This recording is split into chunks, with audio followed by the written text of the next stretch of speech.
yang kita semoga bisa bersabar tatkala diberi ujian oleh Allah Subhanahu wa taala. Ya. Perkara-perkara tersebut, yang pertama, kalau kita dikenai musibah oleh Allah Subhanahu wa taala, kita harus yakin bahwasanya musibah ini sudah ditakdirkan oleh Allah. Sudah dicatat di Lauhil Mahfuz. Kata Nabi SAW, Inna Allah kataba maqadir al-khalaiq qabla an yakhluqa samawati wal ardi bi 50 alf sanah.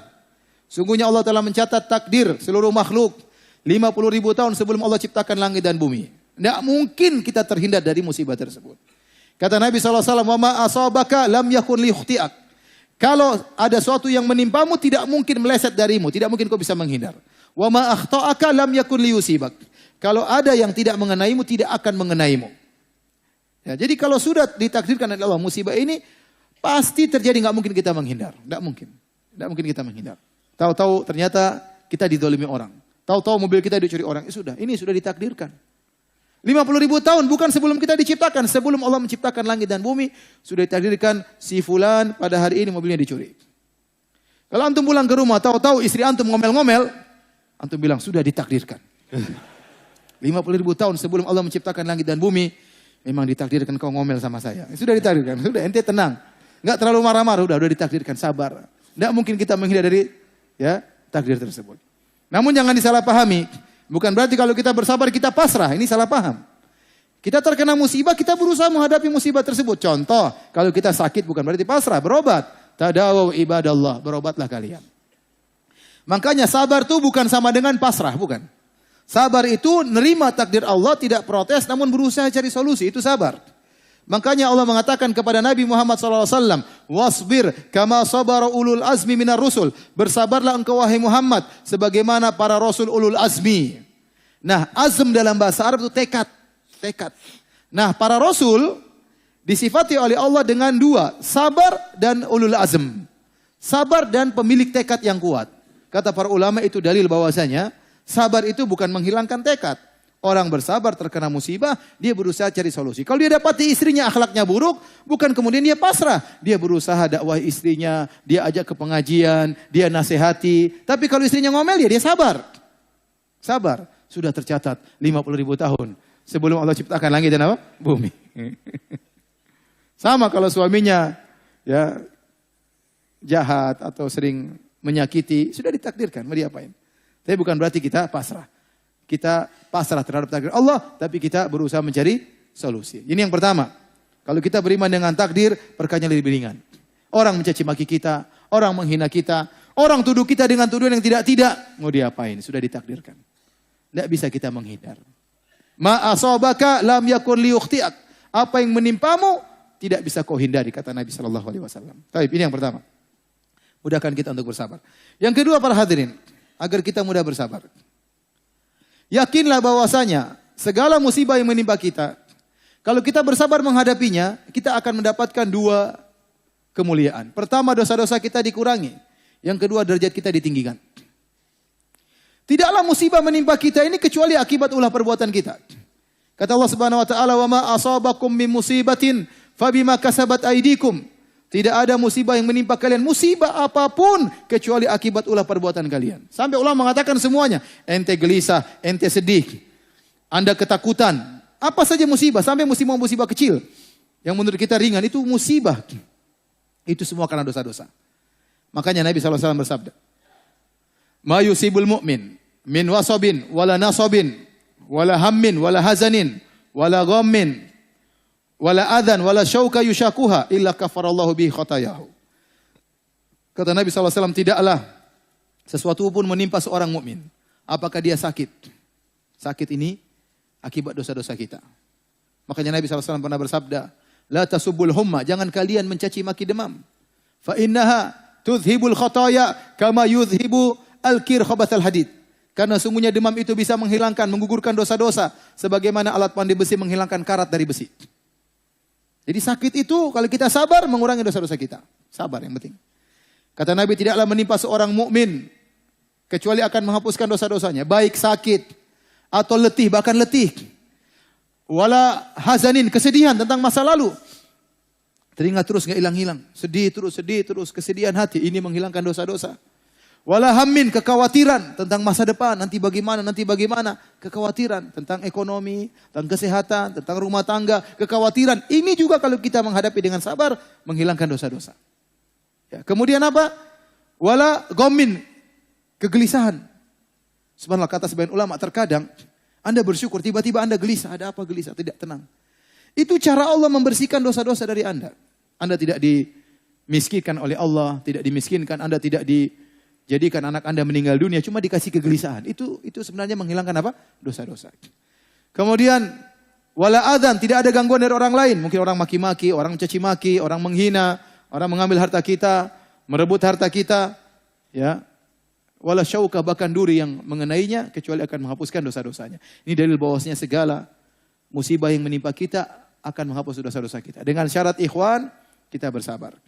Karena kata para ulama, musibah yang menimpa kita ini tidak serta-merta akan mengangkat derajat kita, menghapuskan dosa-dosa kita. Tidak serta-merta. Akan bisa menghapuskan dosa dan mengangkat derajat kalau kita bersabar. Kalau kita bersabar. Ya. Suatu hari Nabi SAW melihat seorang wanita, seorang ibu anaknya meninggal dunia. Maka ibu ini pergi ke kuburan menangis-nangis. Maka Nabi datangi ibu tersebut. Nabi bernahi mungkar. Tidak boleh meratapi seperti itu di kuburan. Maka Nabi mengatakan, ya hadza isbiri wahtasibi. Wahai fulana, bersabarlah dan haraplah pahala dari Allah Subhanahu wa taala. Wanita ini tidak lihat Nabi, maka dia marah. Dia mengatakan, ilaika anni, pergi engkau. Innaka lam tusab bi musibati. Kau tidak pernah mengalami apa yang aku alami. Padahal Nabi anaknya semua meninggal, bukan cuma dia.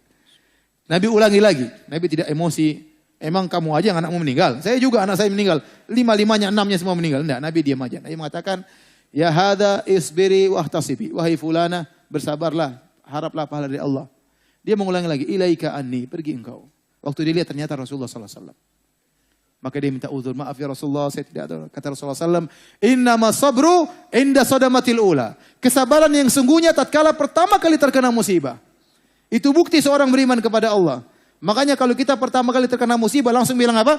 Inna lillahi wa inna ilaihi raji'un. Allahumma ajurni fi musibati hadha.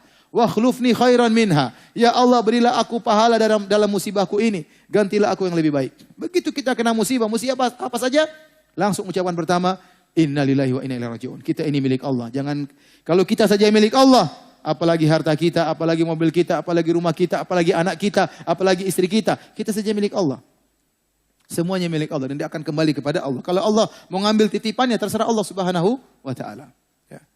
Oleh karenanya, ya, kalau kita pertama kali terkena musibah, jangan lupa langsung bilang apa? Inna lillahi wa inna ilaihi raji'un. Ya Allah, berilah aku ganjaran dengan musibahku ini. Ini yang pertama, segala musibah menghilangkan dosa-dosa. Yang kedua, yang berikutnya, musibah itu mengangkat derajat. Kata Ibnul Qayyim rahimahullahu ta'ala. Bisa jadi, Allah ingin memasukkan, Allah cinta kepada hambanya ini. Allah ingin masukkan dia ke dalam surga yang tinggi, tetapi amalan dia tidak cukup untuk menerangkraknya. Tidak cukup untuk menaikkannya ke surga yang tinggi tersebut. Amalan tidak cukup, salat malamnya tidak cukup, sedekahnya tidak cukup, baktinya sama orang tidak cukup. Allah ingin dia di surga yang lebih tinggi. Bagaimana cara Allah agar dia bisa masuk surga yang lebih tinggi? Allah kasih musibah. Supaya kualitas imannya lebih tinggi, supaya pahalanya lebih banyak. Maka tatkala dikasih musibah, maka dia bisa naik ke surga yang lebih tinggi. Maka seorang husnudzon tatkala dikasih musibah. Ya, kalau tidak mengangkat derajat, bisa menghilangkan apa? Dosa-dosa. Taib. Di antara hal yang bisa, ya, membuat kita ringan menghadapi musibah. Caranya lihatlah kepada yang lebih susah daripada kita. Kata Nabi SAW, la tanzuru ila man fawqakum. Jangan lihat kepada yang lebih atas daripada kalian. Walakin unzur ila man asfala minkum wa huwa ajdaru walakin unzuru ila man asfala minkum wa huwa ajdaru alla tasdaru nikmatallahi alaikum. Lihatlah yang lebih susah daripada kita. Niscaya kalian tidak akan meremehkan karunia Allah Subhanahu wa taala. Bagaimanapun musibah kita pasti ada yang lebih susah. Ya, lihat orang-orang yang setengah mati, yang tidak punya kendaraan. Kalau orang tidak punya kendaraan, mungkin dia tidak punya mobil, alhamdulillah dia punya motor, dia bersyukur. Masih banyak orang tidak punya motor. Kalau dia tidak punya motor, baru punya sepeda, lihat yang masih banyak orang yang jalan kaki. Kalau dia jalan kaki, tidak punya motor, tidak punya sepeda, masih banyak orang cacat tidak bisa jalan. Dia bersyukur kepada Allah Subhanahu wa taala. Kalau dia naik kursi roda, dia bersyukur masih banyak orang tergeletak di rumah sakit tidak bisa apa-apa. Jadi selalu lihat yang di bawah, selalu lihat yang di bawah. Ya. Subhanallah, saya tadi ngomong begini ya, semuanya ini teori ya. Prakteknya susah. Tapi harus kita latih diri kita supaya kita bisa bersabar. Lihat ke bawah. Lihat orang-orang yang hidupnya, rumahnya ada, subhanallah, rumah cuma mungkin 3x4. Di situ tempat tidur dia, tempat masak dia. Anaknya berapa, suami istri. Saya kemarin baru ada orang, saya dikirim videonya, sedih banget ya. Jadi orang itu punya anak, anaknya sakit. Dia nggak bisa ngobati anaknya, nggak punya uang. Ini baru meninggal kemarin anaknya. Dia nggak bisa punya uang. Akhirnya apa yang dilakukan? Dia cuma ruqyah, nggak punya uang. Akhirnya meninggal anaknya, subhanallah. Kita alhamdulillah masih bisa berobat, masih. Ada orang anaknya sakit yang nggak bisa mengobati. Anaknya satunya sakit juga di rumah sakit, nggak bisa dia bawa pulang. Kenapa? Belum bisa menembus apa? Obat. Coba, orang masih banyak ya yang susah, lebih susah daripada kita. Makanya sekali-sekali kita bawa anak-anak kita, ya suruh lihat tuh orang susah-susah. Lihat ya anak, ada yang susah, suruh kerja masih kecil. Agar anak-anak kita itu pandai bersyukur, bersabar dengan apa yang menimbanya. Istri kita juga kita bawa, jangan ke mall terus. Kita bawa sana ke orang susah. Nih, istriku nih orang susah. Suruh dia lihat bagaimana orang susah. Mau beli lift aja nggak punya duit ya. Ya, mau beli sendalnya cuma satu rusak-rusak. Biar nggak browsing sendal terus. Nggak browsing tas terus, bawa ke orang susah. Kalau perlu bawa ke kuburan biar segera segera beriman. Ya, jadi ini cara kita untuk apa? Untuk bersabar. Lihat masih banyak orang lebih susah daripada kita. Alhamdulillah kita kena musibah, bukan musibah dalam agama. Ada orang terkena musibah, dunia tidak kena musibah, tapi musibahnya kena agamanya. Tadinya rajin sholat 5 waktu, enggak lagi sholat 5 waktu. Tadinya sudah bertobat, meninggalkan musik-musik, kembali lagi dengar musik-musik, joget-joget lagi, kasihan. Tadinya ikut pengajian, sudah enggak ikut pengajian lagi. Tadinya bersedekah, jadi pelit. Ini namanya musibah dari sisi agama. Makanya Nabi berdoa, wala taj'al musibatana fi dinina. Ya Allah, janganlah kau jadikan musibah kami pada agama kami. Musibah pada dunia lebih ringan, tapi kalau musibah pada agama, tadinya kita rajin baca Quran, enggak jadi rajin lagi. Tadinya sholat bisa khusyuk, enggak khusyuk lagi. Tadinya bisa menangis mendengar lantunan bacaan imam, tidak bisa menangis lagi. Hati jadi kaku. Ini musibah dalam agama. Ini lebih parah daripada musibah dalam dunia. Ya. Oleh karenanya kalau kita kena musibah dunia, lihat yang lebih ringan, lebih parah daripada kita masih banyak. Kemudian di antara hal yang membantu kita untuk bisa merasa ringan menghadapi musibah, yakinlah bahwasanya apa yang Allah takdirkan lebih baik bagi kita. Al khair khiratullah. Ada istilah yang terbaik adalah pilihan apa? Allah Subhanahu wa taala. Dan Allah sebutkan dalam Al-Qur'an, ya. Wa asa an takrahu syai'an wa huwa khairul lakum. Wa asa an tuhibbu syai'an wa huwa syarrul lakum. Wallahu ya'lamu wa antum la ta'lamun. Bisa jadi kau benci kepada sesuatu ternyata lebih baik bagimu. Dan bisa jadi kau cintai sesuatu ternyata lebih buruk bagimu. Contoh sederhana, sekedar ilustrasi. Misalnya ada seorang, dia baru beli mobil baru, tahu-tahu mobilnya dicuri orang. Segera dia positive thinking, husnuzon kepada Allah. Bisa jadi kalau dia mobilnya tidak dicuri, kemudian nenek mobil ini tahu-tahu ketabrak misalnya. Kita nggak tahu. Allah selamatkan dia dari tabrakan tersebut dengan mobilnya dicuri. Bisa jadi dia daftar, kemudian dia ingin ikut pilkada, ingin jadi bupati, ingin jadi gubernur misalnya. Tahu-tahu dia kalah. Mungkin itu yang terbaik. Bisa jadi dia bupati, jadi sombong, angkuh. Bisa jadi dia kemudian nyuri harta negara. Dia nggak tahu. Dia nggak tahu. Ada orang-orang yang Allah jauhkan dari kenikmatan karena itu lebih baik bagi dia. Ada orang berdoa setiap malam kepada Allah, ya Allah lunasi hutang-hutangku. Tapi Allah tidak lunaskan hutang-hutangnya. Kenapa? Karena Allah tahu kalau dia lunasi hutangnya tidak sholat malam lagi. Udah biar dia berhutang terus sehingga tiap malam apa? Berdoa kepada Allah Subhanahu wa taala. Allah lebih tahu. Ada orang yang memang Allah kasih dia kaya, kalau dia miskin dia nggak bisa. Kalau dia miskin maka dia merampok, dia mencuri, dia tidak bisa sabar, maka Allah kasih dia kenikmatan. Ada orang dikasih miskin, Allah itu lebih baik bagi dia. Jadi kita selalu berpikiran baik bahwasanya al khair khiratullah. Yang terbaik adalah pilihan Allah Subhanahu wa taala. Ada suatu cerita ini tersebar di internet, wallahu a'lam akan benarnya. Kalau tidak benar makin sekedar ilustrasi. Tentang seorang menteri yang dia selalu jika melihat orang terkena musibah dia selalu berkata al khairu khiratullah. Yang terbaik adalah pilihan Allah. Dia selalu mengatakan demikian. Setiap orang terkena musibah dia datang, dia nasihati. Ya akhi, yang terbaik pilihan Allah Subhanahu wa taala. Ada orang terkena musibah dia datang lagi. Ya akhi, yang terbaik adalah pilihan Allah Subhanahu wa taala. Sampai suatu hari sang raja tidak sengaja jarinya putus. Maka menteri itu pun datang. Menteri bilang, wahai raja, yang terbaik pilihan Allah. Rajanya marah. Kurang ajar, ini terbaik pilihan Allah, jadi saya putus. Penjarakan menteri ini. Akhirnya menteri tersebut dipenjara. Waktu dia dipenjara dia mengatakan, al khair khiratullah. Yang terbaik pilihan Allah. Saya dipenjara lebih baik.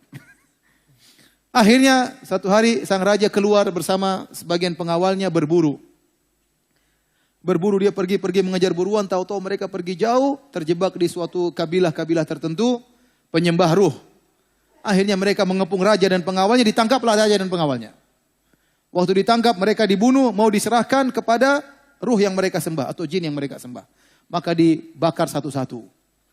Pengawalnya dibakar sampai kepada sang raja waktu mau dibakar, dilihat ternyata jarinya hilang satu. Ini cacat, tidak pantas disembahkan kepada ruh kita. Udah kamu pulang aja. Disuruh pulang. Kenapa? Cacat. Subhanallah. Baru dia ingat perkataan menteri tadi. Iya benar ya. Yang terbaik pilihan Allah. Kalau jari saya tidak putus, mungkin saya sudah apa? Dibakar. Akhirnya dia segera pulang. Dia ketemu sang menteri. Dia berterima kasih. Kata dia, menteri benar perkataanmu.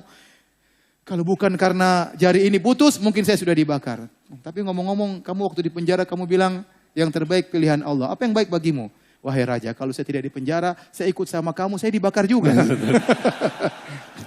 Kalau alam benar atau tidak, ini sekedar ilustrasi. Maksud saya, seorang hendaknya husnudzon, apapun yang menimpa dia, berprasangka baik, ya bahwasanya pilihan Allah adalah yang terbaik. Benar, kita tidak tahu hal yang gaib. Yang tahu adalah Allah Subhanahu wa taala. Yang tahu adalah Allah Subhanahu wa taala.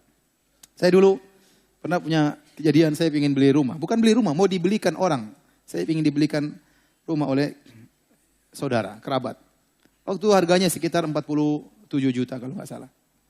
Rumah mungkin 150 meter, ya bagus lah ya. Bagi orang yang tidak punya rumah sangat bagus. Saya tidak punya apa-apa waktu itu ya. Akhirnya saya tawar, orangnya mau jual. Saya bahagia sekali. Wah, alhamdulillah nih dapat rumah, nggak keluar uang 1 rupiah pun, dia saya tempati. Tahu-tahu ada ikhwan ya, yang nyelonong masuk, tawar lebih tinggi. Entah dia tawar 50 juta, pokoknya lebih mahal. Itu sekitar tahun 2000-an ya. Namanya penjual, kasih pilihan 45 sama 50, dia pilih mana? Ya 50 lah. Akhirnya saya sampaikan sama ikhwan tersebut, saya kan sudah tawar di luar. Ikhwan tersebut alasan, enggak ini saya darurat karena untuk kakak saya macam-macam. Akhirnya enggak jadi apa? Beli rumah di situ. Akhirnya istri saya nangis waktu itu. Aduh ini nangis, saya bilang sabar. Sayang sabar, ini rumah kecil gak cocok buat kita. Allah mau ganti yang lebih besar, alhamdulillah. Sekarang lebih besar, alhamdulillah. Demikian saja para hadirin hadirat Allah Subhanahu wa taala. Semoga Allah menjadikan kita hamba-hambanya yang bersabar ya menghadapi segala ujian. Kita jangan minta kepada Allah ujian, jangan. Kata Nabi SAW, la tatamannau liqa'al adu, fa idza laqitumuhum fasbiru. Jangan pernah berharap bertemu dengan musuh. Tapi kalau sudah bertemu bersabarlah. Jangan kita minta kepada Allah, ya Allah miskinkan saya. Jangan. Ya Allah, hilangkanlah mobil saya. Jangan. Kita jangan minta diuji. Ya, kita minta al-afiyah. Ya Allah berilah keselamatan bagiku. Tetapi kalau ternyata kita diuji harus apa? Harus bersabar.